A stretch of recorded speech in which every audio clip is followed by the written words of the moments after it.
Today we're prepping these high-tech trash cans for their future tomato tenants. You might say we're rolling out the red carpet for them.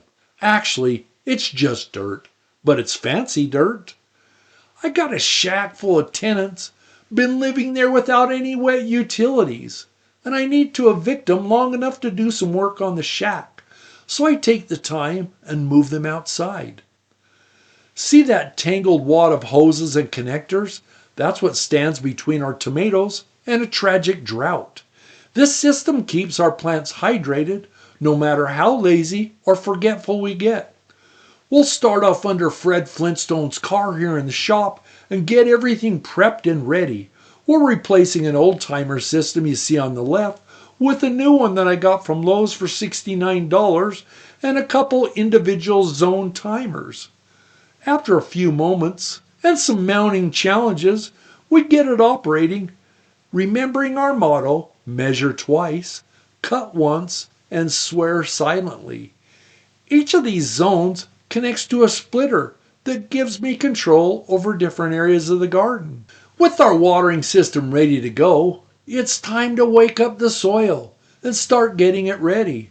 As you can see, I'm really fast at this. Here's a little organic tomato food to help provide them a nutritious snack. And then I add a little water. I like to use these little sprinklers that I can set really low and not water the leaves and turn off individually if needed.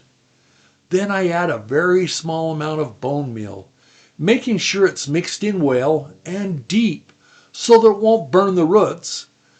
And then I water a little more before I do the final churning of the soil. And here's the high-end tomato condos ready for their new tenants, who have had it rough the past few days, crowded and forced to live with an annoying fan blowing on them a few hours a day that makes their stems stronger and even promotes root growth.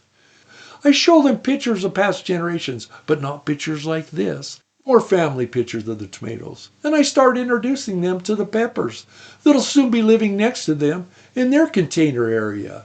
Watch for that video. If you love clever garden tricks, DIY solutions, and the occasional plant-related dad joke, you're in the right place. Hit that subscribe button because trust me, you don't want to miss where we're going next. But here's the thing. Gardening doesn't have to be complicated.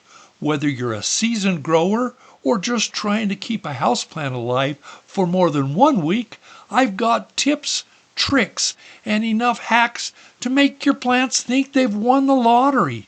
So subscribe, stick around, and let's turn gardening into something epic.